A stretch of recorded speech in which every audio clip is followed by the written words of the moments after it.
जरा कल्पना कीजिए कि एक सुबह अचानक आपकी आंख खुलती है और आप खुद को दुनिया के सबसे आलीशान 5 स्टार होटल के प्रेसिडेंशियल सूट में पाते हैं। प्रेसिडेंशियल सूट, हाँ। मतलब आपके चारों तरफ मखमली बिस्तर है, शानदार खाना है, हर तरह की सुख सुविधा मौजूद है। बैंक अकाउंट में भी करोड़ों रुपए हैं। सब कुछ परफेक्ट लग रहा है सुनने में। परफेक्ट, बिल्कुल। बाहर से एकदम परफेक्ट, लेकिन यहाँ एक बहुत बड़ी समस्या है।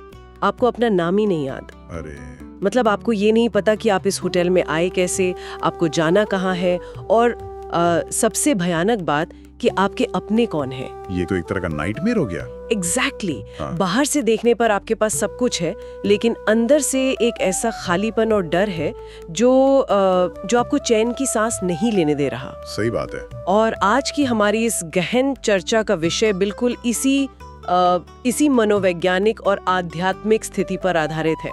आज हम एक बेहद दिलचस्प दार्शनिक दस्तावेज का विश्लेषण कर रहे हैं, जिसका शीर्षक है खाली हाथ नहीं, भरपूर होकर जाना है। बहुत ही गहरा शीर्षक है। और इस दस्तावेज का मिशन ही आधुनिक इंसान के इस सबसे बड़े विरोधाभास को डिकोड करना है। मतलब विज्ञान और तकनीक के इस युग में जहां लोगों के सोशल मीडिया पर लाखों फॉलोअर्स हैं, हाँ बिल्कुल, वहां इंसान अंदर से इतना भयानक अकेलापन क्यों महसूस कर रहा है? वो पुरानी यादों में खोकर बस यही क्यों गुनगुनाता रहता है कि कोई लौटा दे मेरे बीते हुए दिन? तो आज हम इसी दस्तावेज के जरिए इस सवाल की तह तक जाएंगे। देखिए, ये जो 5 स्टार होटल वाली एनालॉजी आपने दी ना, ये वास्तव में उस स्थिति को बहुत सटीकता से पकड़ती है जिसका जिक्र इस दस्तावेज में किया गया है। अच्छा? हाँ, अगर हम इस विषय की गहराई में जाएं, तो इंसान मूल रूप से एक समूह प्रिय प्राणी है, मतलब एक सोशल क्रिएचर है। विकासवाद या एवोल्यूशन भी तो यही कहता है। बिल्कुल, हमें एक दूसरे के साथ समाज में रहने के लिए ही डिजाइन किया गया है। लेकिन दस्तावेज ये तर्क देता है कि आज का इंसान अत्यधिक स्व केंद्रित, या कहें कि बहुत ज्यादा सेल्फ सेंटर्ड और अहंकारी हो गया है। मतलब मैं वाली भावना बहुत बढ़ गई है। एकदम सही। उसे लगने लगा है कि उसकी सारी उपलब्धियां सिर्फ उसकी अपनी है, और ये जो मैं अकेला ही काफी हूं वाला अहंकार है ना, इसी ने उसे भीतर से खोखला कर दिया। और शायद इसी खोखलेपन को भरने के लिए लोग बाहर भागते हैं। हाँ, इंसान उस शांति को बाहर ढूंढने लगता है। वो पार्टियों में जाता है, दिखावे के लिए पिकनिक या महंगी छुट्टियां मनाता है। सोशल मीडिया पर खुश दिखने की होड़ तो है ही। बिल्कुल। और इस दस्तावेज का नजरिया ये है कि ये सारी चीजें कोई सच्चा आनंद नहीं है, बल्कि ये सिर्फ उस गहरे मानसिक भटकाव और थकान को छुपाने का एक असफल प्रयास है। ये बहुत ही दिलचस्प नजरिया है। एक तरह से हम अपनी असल बीमारी का इलाज करने के बजाय सिर्फ उस पर बैंडेड लगा रहे हैं। बहुत सही कहा आपने। लेकिन अगर हम इस दस्तावेज की फिलॉसफी के अनुसार चलें, तो मेरे दिमाग में ये सवाल आ रहा है कि आखिर इंसान की ये हालत हुई कैसे? मतलब हम इस भटकाव या इस खोखलेपन की स्थिति तक पहुंचे कैसे? इसका जवाब दस्तावेज एक बहुत ही गहरे मनोवैज्ञानिक सिद्धांत के जरिए देता है। लेखक का मानना है कि इस भटकाव का मूल कारण एक प्रकार की मानसिक दुविधा है। मानसिक दुविधा? हाँ, ये यूं कहें कि अपनी असल पहचान को पूरी तरह से भूल जाना है। जिस एमनीशिया या याददाश्त खोने की बात आपने शुरुआत में की थी ना, दस्तावेज ठीक उसी शब्द का इस्तेमाल करता है। अरे वाह! इसके अनुसार इंसान अपने मूलभूत ज्ञान और उस सर्वोच्च सत्ता को भूल चुका है, जिसे यहाँ ज्ञान सागर परमात्मा कहा गया है। और देखिए, ये भूलना कोई छोटी मोटी बात नहीं है। हाँ, मतलब चाबियां भूलने जैसा तो नहीं है। बिल्कुल नहीं। ये अपने अस्तित्व के बुनियादी ढांचे को ही भुला देना है। दस्तावेज में इस एमनीशिया को लेकर जो व्याख्या दी गई है, वो सच में सोचने पर मजबूर करती है। आमतौर पर जब हम याददाश्त जाने की बात करते हैं, तो उसका मतलब होता है अपना नाम या पता भूल जाना। हाँ। लेकिन यहाँ जिस एमनीशिया की बात हो रही है, वो तो एकदम ब्रह्मांडीय स्तर का है, कॉस्मिक लेवल का। हाँ। लेकिन मैं सोच रही थी, क्या ये सिर्फ एक आध्यात्मिक कॉन्सेप्ट है, या इसके पीछे कोई ऐसा तर्क है जिसे हम रोजमर्रा की जिंदगी में अपने आसपास देख सकते हैं? इस दस्तावेज की सबसे बड़ी खूबी यही है कि ये रोजमर्रा की भाषा और हमारे आम व्यवहार से ही तर्क निकालता है। वो कैसे? इस थ्योरी के अनुसार इंसान का सबसे बड़ा एमनीशिया है खुद को केवल एक शरीर मान लेने की भूल। अच्छा। जब इंसान ये सोचने लगता है कि वो सिर्फ 5 तत्वों, यानी मिट्टी, पानी, आग, हवा और आसमान, से बना हुआ एक बायोलॉजिकल ढांचा मात्र है। हाड़ मांस का पुतला है ऐसा मान लेना।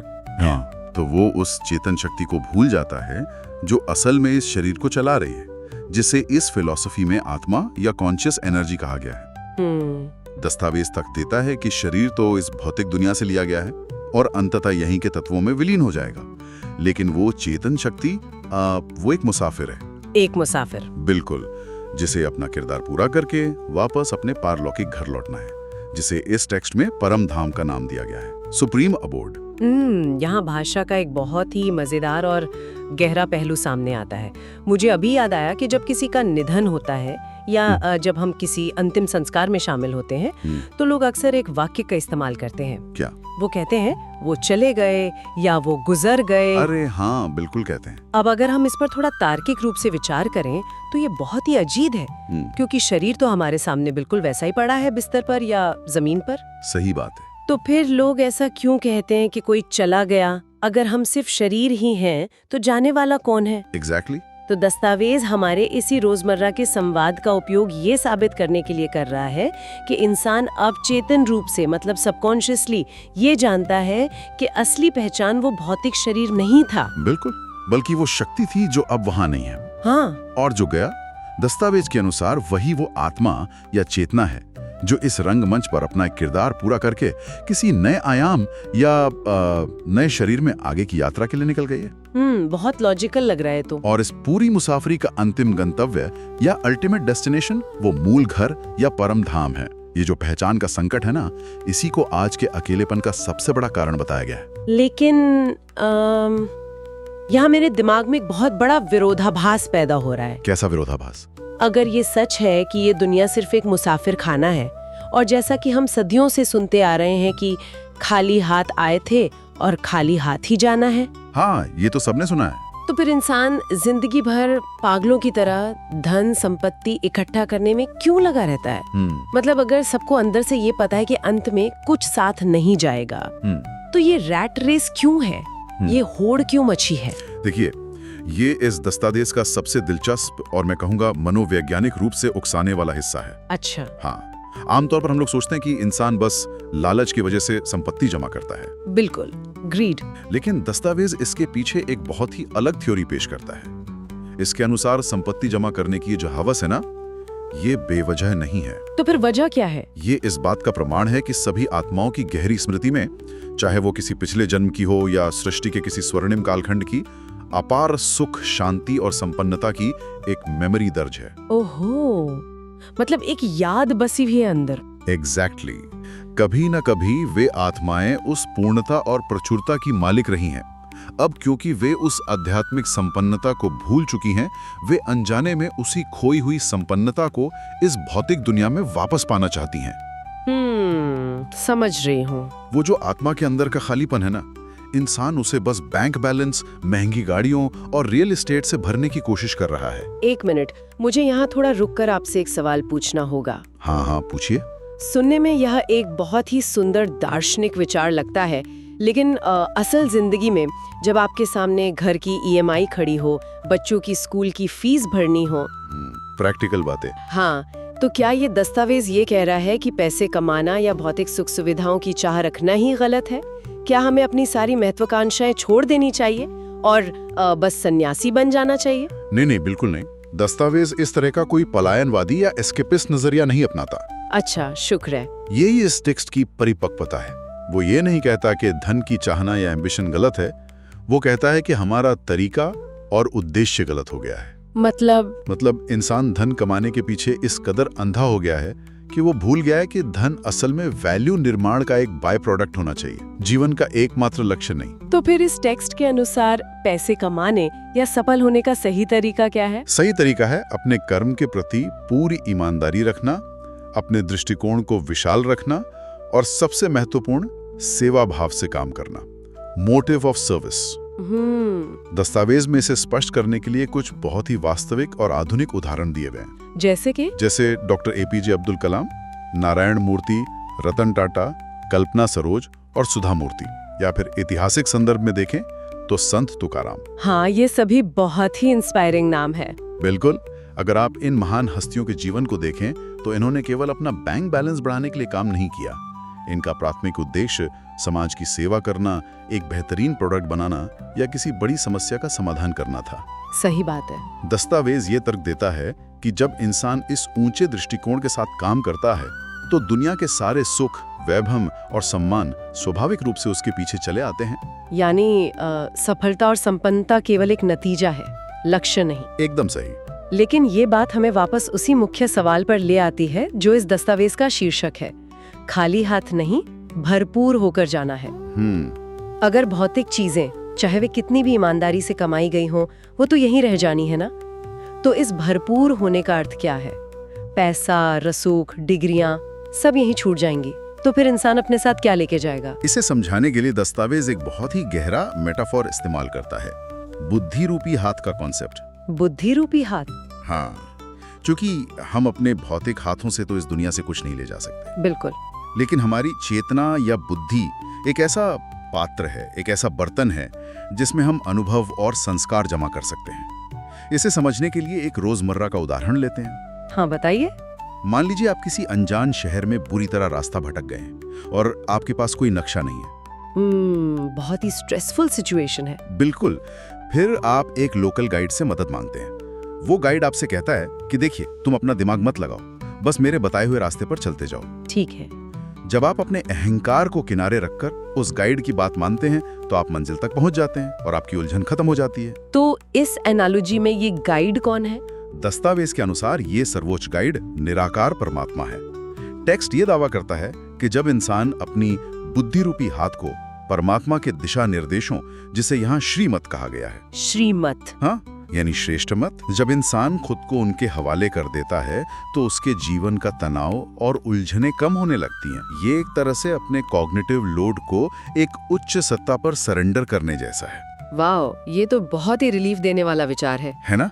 इसके परिणाम स्वरूप आत्मा अपने मूल स्वरूप यानी प्रेम, सुख, शांति, आनंद और पवित्रता से फिर से भरपूर हो जाती है। और यही वो चीजें हैं जो साथ जाएंगी। एग्जैक्टली। यही वो असली खजाना या वाइब्रेशनल वेल्थ है जिसे आत्मा अपने साथ वापस परमधाम ले जा सकती है। तो इस पूरी थ्योरी का सार ये है कि हम असल में इस दुनिया में वो सुख और शांति वापस पाने आए थे जो हम खो चुके हैं। बिल्कुल। लेकिन यहाँ एक बहुत बड़ा तार्किक सवाल खड़ा होता है मेरे मन में। वो क्या? अगर हमें वापस उस परमधाम ही जाना है और वो जगह इतनी ही शांतिपूर्ण थी, तो हम वहाँ से यहाँ इस दुनिया में आए क्यों?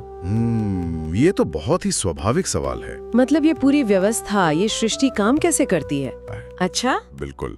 और वो दिशा है इस पूरी दुनिया और मानव इतिहास को एक बेहद के नाटक के रूप में देखना, एक अनलिमिटेड प्ले। अरे हाँ, इसे पढ़ते हुए मुझे तुरंत विलियम शेक्सपियर का वो मशहूर कोट याद आ गया, ये दुनिया एक विशाल रंगमंच है और सभी स्त्री पुरुष केवल इसके पात्र हैं। All the world's a stage. Exactly. और दस्तावेज ने इस विचार को सिर्फ एक काव्यात्मक पंक्ति तक सीमित नहीं रखा है, बल्कि इसे एक संपूर्ण ब्रह्मांडीय मॉडल के रूप में विस्तार से समझाया है। बिल्कुल समझाया है। चलिए, इस टेक्स्ट के अनुसार इस नाटक के अलग अलग अंकों या एक्ट्स को थोड़ा गहराई से डिकोड करते हैं। ठीक है, तो अगर हम इस दुनिया रूपी रंगमंच के इतिहास को एक नाटक की तरह देखें तो दस्तावेज के अनुसार इसकी शुरुआत बहुत ही भव्य और परफेक्ट होती है। एकदम ग्रैंड ओपनिंग। बिल्कुल। नाटक के इस पहले अंक को सतयुग और त्रेता युग कहा गया है। किसी भी अच्छे नाटक की शुरुआत की तरह यहाँ सारे एक्टर्स यानी सभी आत्माएं अपनी पूरी ऊर्जा और क्षमता के साथ मंच पर उतरते हैं।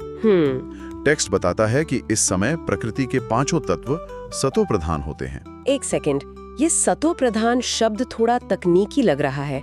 अगर हम इसे आधुनिक विज्ञान या एंट्रोपी के संदर्भ में समझें तो इसका मतलब क्या है? ये बहुत अच्छा सवाल है। सतो प्रधान का मतलब है पूर्ण शुद्धता या जीरो एंट्रोपी की स्थिति। Zero entropy? हाँ, जहाँ सब कुछ अपने उच्चतम और सबसे संतुलित रूप में है। उस कालखंड में प्रकृति और इंसान के बीच पूर्ण तालमेल होता है। शरीरों में कोई बीमारी या बुढ़ापे का निशान नहीं होता, कोई दुख नहीं होता। वाओ! और शायद इसीलिए दस्तावेज में ये जिक्र है कि सतयुग में लक्ष्मी नारायण और त्रेता युग में राम सीता का राज्य था। बिल्कुल। सब कुछ इतना श्रेष्ठ, शुद्ध और मर्यादित था कि उस काल के एक्टर्स को आज की दुनिया में देवी देवता का दर्जा दिया गया है। एकदम सही। और यही कारण है कि भारतीय संस्कृति में आज भी 33 करोड़ देवी देवताओं का गायन और पूजन होता है। ये उस परफेक्ट एक्ट की एक कल्चरल मेमोरी है ना? बिल्कुल सही। लेकिन जैसा कि किसी भी कहानी या नाटक का नियम है, सब कुछ हमेशा एक जैसा नहीं रह सकता। हाँ, कहानी आगे कैसे बढ़ेगी वरना? सही बात। नाटक को आगे बढ़ाने के लिए कहानी में कोई ना कोई ट्विस्ट या कॉन्फ्लिक्ट आना जरूरी है। दस्तावेज के अनुसार ये कॉन्फ्लिक्ट नाटक के मध्यकाल में आता है, जिसे द्वापर युग कहा गया है। यहाँ एक बहुत ही दिलचस्प मनोवैज्ञानिक घटना घटती है। लंबे समय तक इस दुनिया के मंच पर अभिनय करते करते एक्टर्स ये भूल जाते हैं कि वे सिर्फ एक किरदार निभा रहे हैं। ओहो, ये वाला हिस्सा मुझे सबसे ज्यादा फैसिनेटिंग लगा। ये बिल्कुल हॉलीवुड के मेथड एक्टिंग जैसा है। अरे हाँ, बिल्कुल वैसा ही। आपने सुना होगा कि कैसे कुछ एक्टर्स अपने किरदार में इतना डूब जाते हैं कि शूटिंग खत्म होने के बाद भी वो उस किरदार से बाहर नहीं आ पाते। हीथ लेजर का जोकर इसका बहुत बड़ा उदाहरण है। एग्जैक्टली। वे भूल जाते हैं कि उनका असली वजूद क्या है। टेक्स्ट के अनुसार इंसानी आत्माओं के साथ ठीक ऐसा ही हुआ। बहुत ही सटीक एनालॉजी है ये। दस्तावेज इसी घटना को देहभान या बॉडी कॉन्शियसनेस की शुरुआत कहता है। अच्छा। आत्माएं खुद को किरदार के वस्त्र यानी अपना शरीर, अपनी जाति, अपना रुतबा, बस यही समझने लगती हैं। पहचान का संकट। हाँ, और जब ये पहचान का संकट पैदा होता है तो इसके बाई प्रोडक्ट्स के रूप में इंसान के अंदर 5 विकार पैदा होते हैं। काम, क्रोध, लोभ, मोह और अहंकार, यानी लस्ट, एंगर और बाकी सब। बिल्कुल। जीवन के इस नाटक में पहली बार दुख, भय और असुरक्षा का प्रवेश होता है। और जब इंसान अंदर से इतना असुरक्षित और दुखी हो जाता है तो उसे किसी न किसी सहारे की जरूरत तो पड़ती ही है। ठीक कहा। दस्तावेज बताता है कि इसी कालखंड में अपनी उस खोई हुई आध्यात्मिक शक्ति को वापस पाने की चाह में राजा विक्रमादित्य ने पहली बार परमात्मा के प्रतीक के रूप में शिवलिंग की स्थापना की। और यहीं से दुनिया में भक्ति मार्ग की शुरुआत हुई। इसी दौर में इब्राहिम, बुद्ध, क्राइस्ट और मोहम्मद जैसे अलग अलग धर्मपिताओं ने भी आकर दुनिया में अपने अपने धर्म स्थापित किए, ताकि वे भटकती हुई आत्माओं को शांति और नैतिकता की राह दिखा सके। एग्जैक्टली। लेकिन इन सबके बावजूद नाटक अपनी गति से आगे बढ़ता है और अंततः अपने क्लाइमैक्स की ओर पहुंचता है, यानी आज का समय, जिसे टेक्स्ट कलयुग कहता है। Iron age. हाँ, किसी भी नाटक के अंत में जब सारे सबप्लॉट्स एक साथ टकराते हैं तो हाहाकार मच जाता है। दस्तावेज के नजरिए से देखें तो आज दुनिया की ठीक यही हालत है।